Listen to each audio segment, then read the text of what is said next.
तो हमारी second dose की वैक्सीन आज लग गई है, फाइजर वैक्सीन हमको लगी है। 21 डेज पहले हमको पहली डोज वैक्सीन लगी थी। तो वैक्सीन के अंदर जैसे मैंने पहले वाली वीडियो में बताया कि मेडोर्ना के अंदर 28 डेज का गैप है, फाइजर के अंदर 21 डेज का गैप है, और जॉनसन एंड जॉनसन तो एक ही डोज है। अभी temporarily Johnson and Johnson US के अंदर पॉज कर दिया है क्योंकि उसके ब्लड क्लॉट वाले केसेस जैसे और दूसरे कंट्रीज में आ रहे थे ना, थोड़े 4-5 केसेस आ गए, which is very rare. 7 million cases के अंदर 7 लोगों को ही हुआ है, विच इज वेरी रेयर। और ये भी हो सकता है कि वो मतलब ब्लड क्लॉट्स यूजुअली भी होते हैं ना, मतलब वो हाँ। So they have this meeting today after couple of hours they have this meeting wherein they are going to decide what to do for Johnson। अभी पॉज किया है, बैन नहीं किया है, मैन्युफैक्चरिंग पॉज किया है बस, like that production of that vaccine. और मेरे कई फ्रेंड्स ने जॉनसन एंड जॉनसन का ही लिया है, विच is very good if you can get that, क्योंकि एक ही डोज में सब कुछ खत्म हो जाता है ना, you don't have to wait. लेकिन आज की डेट के अंदर टेक्निकली जितने भी रिजल्ट और डेटा आ रहे हैं उसके हिसाब से फाइजर वाली वैक्सीन को बहुत अच्छा मान रहे हैं, क्योंकि एफिकेसी बहुत अच्छी है, एंड देन उसके केसेस लाइक आफ्टर इफेक्ट्स जो हैं वो कुछ ज्यादा उसके लिए कोई नेगेटिव रिपोर्ट आई नहीं है अब तक के लिए, होपफुली। बट देन सो अभी सेकेंड डोज लगी है। फर्स्ट डोज के कंपैरिजन के अंदर फर्स्ट डोज जब हमको लगी तब हमको मुझे थोड़ा सा फेटीग लग रहा था, थकान लग रही थी बहुत ज़्यादा, और थोड़ा सा फीवरिश सा फील हो रहा था। तन्या को तो कभी 2-3 दिन तक लगता रहा, है ना।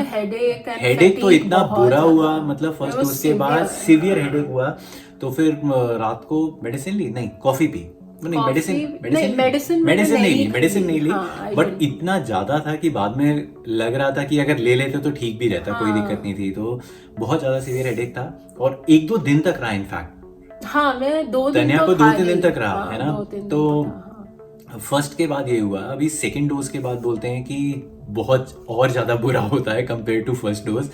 तो लेट्स जस्ट होप। और यूजुअली जो इसके इफेक्ट है वो ऐसा सुनने में आया है कि मिडनाइट, अब पता नहीं what it has to do with midnight, but लोग रात को सो जाते हैं और मिडनाइट उठते हैं, शिवरिंग हो रखी है और फीवरिश फील हो रहा है। और कुछ है उसका, कुछ आवर्स का है कि 6 आवर्स के बाद उसके वो मतलब वो आफ्टर साइड इफेक्ट स्टार्ट होते हैं टू शो अप। हाँ। तो अब जैसे हमने सुबह ली है तो we have to kind of monitor कि शाम तक हमारा क्या सिचुएशन रहेगा, लाइक अराउंड। हमने तो थोड़ा जल्दी सुबह ले ली ना, यूजुअली लोग क्या करते हैं दिन में लेते हैं और रात में उनका स्टार्ट होता है, तो हमारा कहीं शाम तक। और हमने अपनी पहली डोज और सेकंड डोज भी कुछ ऐसे स्केड्यूल की थी कि हम फ्राइडे को लेंगे, सो दैट सैटरडे संडे अपने को थोड़ा सा रिलैक्स करने के लिए मिल जाए अगर कुछ इफेक्ट होते भी हैं तो। और जो ओल्ड एज वाले हैं उनको कंपैरेटिवली थोड़ा कम आफ्टर इफेक्ट्स हो रहे हैं as compared to the younger generation. ये यंगर पॉपुलेशन को ही ज्यादा इफेक्ट हो रहा है ये। हाँ। और एक इंटरेस्टिंग बात, कई लोग बीच के अंदर अभी न्यूज आ रही है और कई लोग कह रहे हैं कि मेरा एक फ्रेंड या कोई बोल रहा था कि उसने वैक्सीन ली दोनों डोज और उसके बाद भी उसको कोविड हो गया और कोविड उसके बाद भी जा रहा है। तो Covid vaccine is not protecting you from getting Covid और नॉट। कोविड के लिए वो उसका पर्पज ही नहीं है वैक्सीन का कि कोविड हो कि नहीं हो, वो उससे प्रोटेक्ट नहीं कर रहा है। तो you can get Covid, so just take care of yourself. अगर आपको कोविड नहीं करना है तो you can always have Covid, you can always carry Covid along with you. तो तुमने अगर वैक्सीन ले रखी है, तुम्हारे पास कोविड आ गया, तुम किसी और को ट्रांसमिट भी कर सकते हो, that is going to be there. It's just that vaccine जो है वो आपको केवल हॉस्पिटलाइजेशन से और डेथ से, इन 2 चीजों से प्रोटेक्ट कर रही है वो आपको। तो आपको अगर कोविड होगा तो खाली बुखार होके, जुकाम होके, अगर आपने वैक्सीन ले रखी है उस तरह ठीक हो जाएगा, ऐसा स्टडी के अंदर बता रहे हैं। I am not an expert, but ऐसा मेरी अंडरस्टैंडिंग है। हाँ, और सेकेंड डोज के बाद भी मतलब 14 days you have to wait before वो इम्यूनिटी बॉडी का उतना स्ट्रॉन्ग हो जाए टू फाइट अगेंस्ट कोविड। और उन 14 डेज के अंदर तुम्हारी बॉडी और ज्यादा फ्रेजाइल है क्योंकि वो body is working towards building up those antibodies. तो वो 14 डेज तो और ज्यादा क्रिटिकल है। लेकिन अगेन ऐसा नहीं है कि उसने वैक्सीन ली दोनों डोज और उसको पता नहीं नकली वैक्सीन लग गई क्या, उसको दोबारा कोरोना हो गया। सो कोरोना को प्रोटेक्ट नहीं कर रही है कोई भी vaccine. Vaccine is basically protecting you from hospitalisation की, मतलब अगर आदमी की हालत खराब हो, कोविड हो, वो ऐसी कंडीशन में नहीं आया कि ब्रेथलेसनेस हो रही है और उसको हॉस्पिटलाइजेशन नहीं है, वैक्सीन क्योर नहीं है ना, मतलब ठीक नहीं कर देगा। इट विल नॉट, नहीं ठीक नहीं कर देगा, ऐसा भी नहीं है कि वो होने ही नहीं देगा, ऐसा नहीं है कि होने नहीं देगा। तो after getting vaccine you can still get So Covid. it is same ना कि जो फ्लू शॉट लेते हैं तो फ्लू शॉट के बाद भी फ्लू हो सकता है, मतलब ऐसा नहीं है इट्स कि जस्ट दैट कि तुमको उसकी होगा क्रिटिकल ही सिचुएशन, नहीं। हाँ, लेकिन ऐसा नहीं है कि आपकी क्रिटिकल हाँ। सिचुएशन होगी कि आपको हॉस्पिटलाइजेशन करना पड़ जाए या आपकी डेथ हो जाए, वो चीज अवॉइड करेगी ये वैक्सीन. हाँ। तो विच इज गुड एनफ, वो अपने आप के अंदर बहुत अच्छा है. लेकिन अब देखो नेक्स्ट 24 आवर्स के अंदर क्या होता है. तनिया को पिछली बार 3 दिन तक हुआ था. तनिया को तो इनफैक्ट वैक्सीन से पहले ही सिम्टम्स पड़ के वो सिम्टम्स होने स्टार्ट हो जाते हैं, तो इसको पहले से ही हाँ, फीवरिश. मुझे सुबह से ही लग रहा था एकदम ऐसा सर भारी हो रहा है ऐसा. तो जितने सिम्टम्स आप पढ़ते हो ना उतने आपको पहले से ही लगने स्टार्ट हो. आज दूसरा दिन है vaccine after getting vaccinated completely. So हमें, जैसे कि आपको पता है, हमने फाइजर की वैक्सीन ली थी और आज जो है आज तो बिल्कुल ही ठीक हो गया. आज तो कुछ भी नहीं फील हो रहा है. लेकिन कल का मैंने रिकॉर्ड नहीं किया था, बट कल को क्या बहुत ज़्यादा फेटीग फील हो रहा था और हाथ के अंदर दर्द था बहुत ज़्यादा. ये मेरी फीलिंग थी. रात को मुझे थोड़ा सा बुखार जैसा लग रहा था, बट बुखार एक्चुअली था नहीं. और मैं अंदर से, मतलब जैसे बुखार की फीलिंग आती है ना, वो नहीं आ रही थी. बट बॉडी टेम्परेचर जो है वो थोड़ा ज़्यादा लग रहा था मेरे को, हीट फील हो रही थी. बट मैं अनईजी नहीं फील कर रहा था. तन्या को थोड़ा अलग लग रहा था, नहीं? हाँ, मेरा था, फीवर था थोड़ा and I was like warm भी था.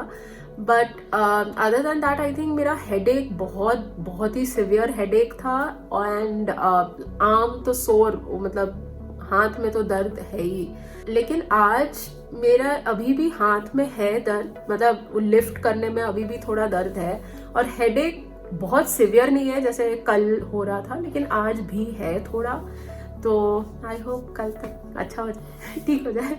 हाँ, मतलब बट वो फैटीग ये सब इतना नहीं है. आज काफी बेटर एक्चुअली है. सबकी बॉडी थोड़ी डिफरेंट है. तो बिफोर गेटिंग वैक्सीनेटेड हमारे जो हमने रिव्यूज देखे थे और जो सब लोगों की गाइडलाइंस देखी थी कि आफ्टर इफेक्ट्स ऑफ वैक्सीन ये है कि बहुत ज़्यादा फीवर लगेगा, फीवरिश लगेगा. मेरे भी जितने फ्रेंड्स ने जिन्होंने भी वैक्सीन ली यहाँ पे, तो सब लोगों के एक्सपीरियंस अलग अलग थे कि बहुत बुरी हालत हो गई. ऐसा कभी नहीं फील किया बॉडी के अंदर, ऐसा लग रहा था कि कितने साल ओल्ड हो गए या क्या हो गए.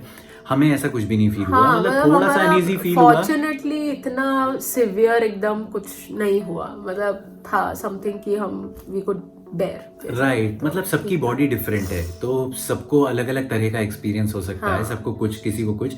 तो हमको केवल फेटीग और फीवरिश सा फील हुआ. तन्या को थोड़ा सा हेडेक काफी ज्यादा था. हाँ, और ये मेरा फर्स्ट डोज के बाद भी हुआ था. मतलब even after the first dose मेरा बहुत सिवियर हेडेक हुआ था. राइट. तो वैसे ही इस बार भी सेम ही हुआ था. राइट. तो 2-3 क्वेश्चंस बहुत इंपॉर्टेंट थे हमारे दिमाग के अंदर जब हमने वैक्सीन ली, उसके बाद भी और उससे पहले भी थे, जिनके और हमें वो आंसर शेयर करना था. राइट, वो हमको शेयर करना था. सो हमें थोड़ा कन्फ्यूजन था और आई थिंक बाकी लोगों को भी, काफ़ी लोगों को कन्फ्यूजन होगा ये कि after getting 2 dose of vaccine या जो भी आप वैक्सीन ले रहे हो उसकी फाइनल डोज लेने के बाद भी do you need an extra dose of vaccine और नॉट. सो मैंने उधर वेरीफाई किया उनसे जो मुझे वैक्सीन दे रहे थे, क्योंकि मेरे को तो कुछ नहीं पता. वो उन्होंने बताया कि अभी गाइडलाइंस पक्की तरह नहीं आई हैं, but it might come out that Pfizer की 2 डोजेस के बाद भी शायद 1 साल के बाद शायद आपको एक बूस्टर शॉट दोबारा से लेना पड़े जो आपकी इम्यूनिटी को कर दे. और ऐसा नहीं है कि वो एक ही शॉट लेना पड़े, हो सकता है आपको हर साल एक शॉट और लेना पड़े. तो दूसरा इम्पोर्टेंट क्वेश्चन ये था कि दोनों, जो हम फाइजर के बारे में बोल रहे क्योंकि हमने फाइजर लिया, तो दोनों डोजेस के बीच में डिफरेंस क्या था. तो ये बहुत फनी है. हम लोग गए थे जब वैक्सीन लेने, हम लोग मैं जैसे बैठी थी वैक्सीन लेने के लिए, तो मैंने उनसे पूछा कि आपको कैसे पता लग रहा है कि फर्स्ट डोज कौन सा है, सेकंड डोज कौन सा है, बिकॉज वो सब एक साथ ही रखे हुए थे. तो उन्होंने ये बताया मुझे कि दोनों डोजेस का कंटेंट सेम है, बस डिफरेंस यहाँ आता है कि वो कितना आपकी इम्यूनिटी को बॉडी में बूस्ट करता है. तो जो पहला डोज देते हैं उससे 70% इम्यूनिटी बूस्ट होती है, और जो दूसरा डोज सेम कंटेंट्स के साथ दूसरा डोज देते हैं तो वो और इम्यूनिटी को 95-97% जो फाइजर का एफिकेसी रेट है उतने पे इम्यूनिटी को बूस्ट करता है. सो द कंटेंट्स दोनों डोजेस का, दोनों वैक्सीन का सेम रहा है. Which is very funny. मेरे को भी, मतलब जब मैं वहाँ पे गया था उससे पहले भी बहुत ज़्यादा डाउट था. ये मेरे को लग रहा था कि ये कुछ अलग तरह की मेडिसिन लगेगी, बट दोनों दवाइयाँ सेम ही हैं, दोनों वैक्सीन सेम ही हैं. इट्स जस्ट दैट कि वो अलग अलग तरह एक्ट करती हैं. एक पहले 75 ऑफरेज जैसे 95 जो तूने बोली. थर्ड इम्पॉर्टेंट क्वेश्चन जो है, जो कि मतलब बहुत ही ज़्यादा ऑब्वियस दिमाग के अंदर आता है, वो ये है कि क्या दोनों वैक्सीन लेने के बाद भी कोविड हो सकता है? क्योंकि मेरे को घर से फ़ोन आ रहा है या फैमिली का या किसी फ्रेंड का आता है कि वो फुली वैक्सीनेटेड है, स्टिल उसको कोविड हो गया। सो जिस तरह ये वैक्सीन डिज़ाइन हुई हैं उसका मेन पर्पस जो है वो केवल आपको हॉस्पिटल ले जाना और डेथ से बचाना, केवल इसी पर्पस के लिए वो वैक्सीन डिज़ाइन हुई है। So it will not avoid you और like protect you from getting covid. So आप वैक्सीन लेने के बाद भी आपको कोविड तो हो सकता है पक्का, बट ये है कि वो इस एक्सटेंट तक नहीं जाएगा, इतना आपकी बॉडी को इफेक्ट नहीं करेगा। एक नॉर्मल वायरल फीवर की तरह आएगा और चला जाएगा, आपकी बॉडी को इतना इफेक्ट नहीं करेगा कि आपको हॉस्पिटल में एडमिट होना पड़ जाए या ऑक्सीजन लेवल कम हो जाए या आपको डेथ तक आपकी सिचुएशन चली जाए। वो चीज़ अवॉइड करने के लिए है। हाँ, बस क्योर नहीं है वैक्सीन, मतलब it's not a cure for the disease ना। तो सिर्फ इतना है कि आपको प्रोटेक्ट करेगा, आपको उतना इम्यूनिटी आपकी बॉडी में रहेगी, उतनी एंटीबॉडीज रहेंगी कि आपको बहुत सिवियर हॉस्पिटलाइजेशन या डेथ तक नहीं लेके जाएगी। तो मतलब ऐसा नहीं है कि वैक्सीन ले ली उसके बाद आप एकदम ही खुलेआम घूमना स्टार्ट कर दो। Still you have to follow all the guidelines that they have mention. वो सारी आपको सिक्योरिटी, नॉट सिक्योरिटी बट या वो सेफ्टी प्रिकॉशंस और सेफ्टी गाइडलाइंस आपको फॉलो करनी पड़ेगी। रीजन बीइंग, हो सकता है आपने वैक्सीन ले रखी हो और आप प्रोटेक्टेड हो, आपको हॉस्पिटलाइजेशन नहीं हो, बट स्टिल आपको कोविड हो सकता है and you can carry Covid along with you. So जैसे स्प्रेड होता है, अगर आपने मास्क नहीं यूज़ किया या आप जो सेफ्टी मेजर्स हैं वो नहीं यूज़ कर रहे हो तो आपको नहीं है, बट किसी और पर्सन को जिसने नहीं ले रखी है वैक्सीन, आप उसको स्प्रेड कर सकते हो। तो still you will have to follow all the same guidelines that you have been following, जो आप फॉलो कर रहे हो। मास्क लगाना, हैंड सैनिटाइज करना और सोशल डिस्टेंसिंग मेंटेन करना, वो स्टिल मेंटेन करनी पड़ेगी इवन आफ्टर गेटिंग वैक्सीनेटेड। तो अभी तो हम 2-3 दिन से केवल इंडिया की न्यूज़ ही देख रहे हैं कि how bad the situation is getting in India, जो कि बहुत ज़्यादा वरीसम है और हॉरिफाइंग है। एकदम ही डर लगता रहता है क्योंकि हम लोग चाहे यहाँ पे हैं, हम लोग वैक्सीनेटेड हो गए, बट फैमिली जो है वो इंडिया के अंदर ही है और इतनी हेल्पलेसनेस फील होती है कि आई मीन कुछ भी नहीं कर सकते यहाँ बैठे बैठे। What to do, what not to do. अगर किसी नहीं कर सकते हम, सबसे बड़ी रिस्ट्रिक्शन है ट्रैवल करने की। You can not even travel right now, है ना। और ट्रैवल करने के बाद भी वहाँ पे पहुँच के भी it will more like just a moral support. बाकी आप ज़्यादा कुछ नहीं कर सकते हो, right. You can not do anything.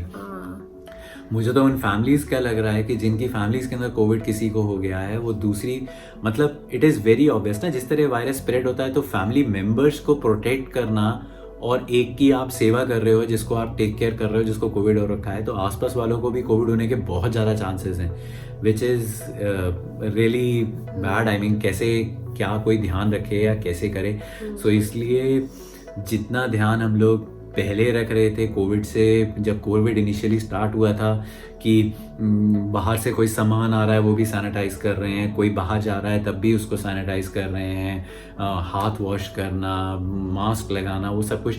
लेकिन अभी क्या है कि थोड़ा सा 1 साल तक नहीं हुआ तो सब लोग थोड़े ईजी फील करना स्टार्ट कर गए हैं। हम लोग भी थोड़े ईजी हो गए थे बीच के अंदर, मतलब ह्यूमन नेचर है। But looking at the situation right now, अभी तो जितना ध्यान कर सको, क्योंकि हर जगह पे इतने ज़्यादा रिसोर्सेज भी अवेलेबल नहीं है ना। इंडिया के अंदर इस समय कितना क्राइसिस हो रखा है ऑक्सीजन का। हाँ, ऑक्सीजन तो मतलब आई मीन हम लोग like we can just hope and हम लोग डेफिनेटली देखेंगे if we can help in any way. Right, वो तो इंडिया यहाँ पे हमें इतना नहीं यहाँ से पता लगता है, but we will definitely try कि हमें अगर कुछ मीडियम मिले थ्रू विच हम हेल्प कर सके तो we will definitely do that. And just मतलब हम इतना ही यहाँ से तो यही बोल सकते हैं कि please be safe and please follow all the safety guidelines and या just take care of yourself, your family, friends. Yeah, taking care of yourself is like taking care of everyone around you. तो अपना ही ध्यान रख लो तो सबका ध्यान हो जाएगा अपने आप ही। जस्ट मेंटेन सोशल डिस्टेंसिंग और मास्क वगैरह बहुत ज़रूरी है। और उनसे भी ज़्यादा इंपॉर्टेंट है जितना अवॉइड कर सको बाहर जाना। आई मीन सोशल गैदरिंग, किसी घर पे इकट्ठा होना, पार्टी करना, ये सब कुछ थोड़े दिन के लिए अवॉइड कर दो। इट इज़ 1 साल 1.5 साल वैसे ही हमने निकाल दिया है, थोड़ा सा टाइम और निकाल लेते हैं। तो वो यही बोलते हैं ना कि मतलब अगर अब घर पे रहेंगे तो वो चेन ब्रेक करना जरूरी है। ये जो केसेस बढ़ते जा रहे हैं उसको, उस चेन को ब्रेक करना है, and that is why lockdowns are in place. चलो last but not the least, take care wherever you are, take care of all your family and your friends. इतनी दूर से बैठे बैठे हम लोग केवल प्रेयर कर सकते हैं. We can always just wish for well-being of everyone over there. Yeah, take care. Take care.